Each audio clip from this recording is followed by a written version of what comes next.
ก็อื่นกับขอแนะนำตัวเนาะสื่ออรุณไทยสุริเมืองจันทร์สื่อบินสื่อเอกเนาะเป็นห้องผู้อำนวยการของสถาบันการเงินจุฬาภาคที่ทำเงินฝากจำปาสักจำกัดซึ่งมีสำนักงานใหญ่ตั้งอยู่นครปักซีแขวงจำปาสักเลยเขาก็มี4หน่วย3หน่วยบริการเนาะอยู่แขวงสระวันเซกองและตะปือแต่ขอฝากเนาะ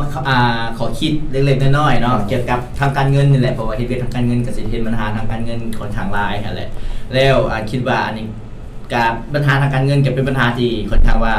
สำคัญของชีวิตอันหนึ่งเลยเนาะถ้าบ่มีเงินเท่ากับสิบ่รอดอยู่กันแม่นอยากให้ทุกคนหันเอาใจใส่เลยครับมีความรู้ทั้งพื้นฐานทางด้านการเงินคักแน่โดยเฉพาะในการคิดรายดอกเบี้ยเลยเนาะว่าตัวอย่างเวลาสิไปกู้ยืมต่างๆเนาะว่าดอกเบี้ยเขาต้องเสียเท่าใดมันเหมาะสมบ่มันบ่แม่นแต่ว่าดอกเบี้ยที่เขาต้องเสียต่อเดือนมันไล่บอกว่าดอกเบี้ยที่เขาต้องเสียตลอดระยะการกู้ยืมนี่บางเจ้าบางบ่อนเนาะอันนี้ครับบ่อยากยกตัวอย่างเนาะโดยเฉพาะแม่นนอกระบบว่าซั่นซะแม่นบางทีถ้าเขายืมตลอดระยะการกู้ยืมแล้วสำหรับดอกเบี้ยไปบางทีดอกเบี้ยที่สำหรับไปหันสูงกว่าต้นทุนที่เขายืมด้วยซ้ำเนาะและอยากให้พวกท่านคิดเบิ่งว่าการยืมเงินนี่หันยืมเงินมาบ่นี้มาใช้บ่นั้นเงินนี่หันมันเงินทุนหรือเงินดอกเบี้ยของเฮาเลยในเวลาที่เฮาสิชำระนี่เฮามีเงินเพียงพอหรือว่ามีช่องทางใดที่จะมาชำระ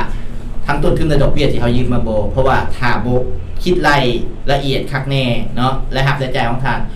อาจจะเป็นการยืมเงินมาทมหนี้ไปยืมหนี้ทมหนี้ไปตลอดเลยอาจจะเฮ็ดให้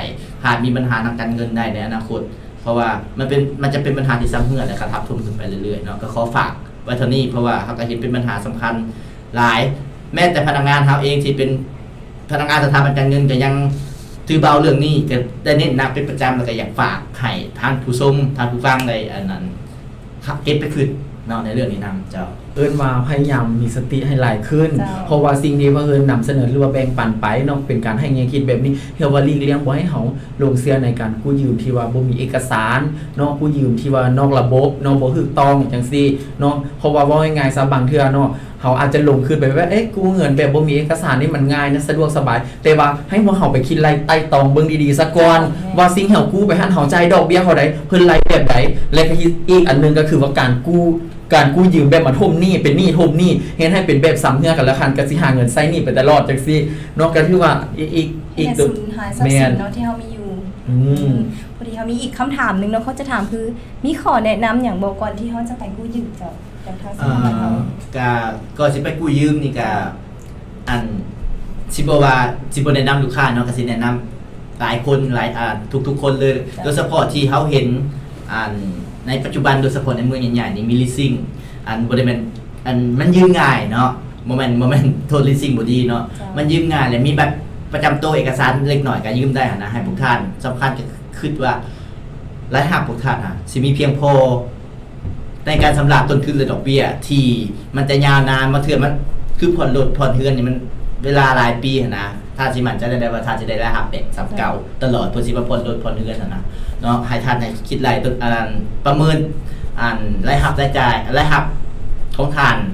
กระแสรายหักของท่านนะว่ามันจะมั่นคงบ่เพราะว่านี่ของท่านมันจะมั่นคงได้เนาะมันจะอยู่ตลอดแต่รายหักของท่านจะมั่นคงสำนี่บ่ถ้าท่านยังบ่มั่นใจนะก็ให้ชะลอไปก่อนในการผ่อนทุนทรัพย์ผ่อนรถในต่างๆหรือว่ากู้ยืมในต่างๆเนาะมีมันคงได้ครับแม่เนาะตัวนี้ก็คือว่าเป็นอีกอันนึงเนาะว่าเขาก็ต้องได้คืนได้เป็นสิ่งที่ว่าพวกเขาควรคิดเพราะว่าง่ายๆซะคือการที่ว่าพวกเขาเนาะให้การบริการทางด้านการเงินพวกเขาก็ส่งเสริมให้คนใช้บริการว่าจะเป็นการกู้กันฝากเนาะแต่ว่าก่อนที่ว่าจะกู้หรือว่าก่อนที่ว่าจะส่งใช้บริการต้องได้คืนรายเบิ่งดีๆกันก่อนคือตัวอย่างว่าขายพักเนาะเอาเดือนนึง2เดือนก็ขายพักก็เมินแล้วบัดนี้คันถ้าคันกู้มาลงทุนเฮ็ดส่วนพักแล้วเอาไปเฮ็ดหยังบัดนี้เกี่ยวกับระยะยาวจังซี่มันนี่มันจะมั่นคงกว่าดังนั้นเราก็ต้องได้อิงตามกระแสเงินสดในครอบครัวของเราเอิ้นว่าการหมุนเวียนกระแสเงินสดในครอบครัวว่าซั่นๆเนาะว่าพวกเขามีรายรับแล้วเขามีรายจ่ายเท่าใดเขาเหลือเท่าใดแล้วเขาสามารถชำระได้เท่าใดจังซี่เจ้า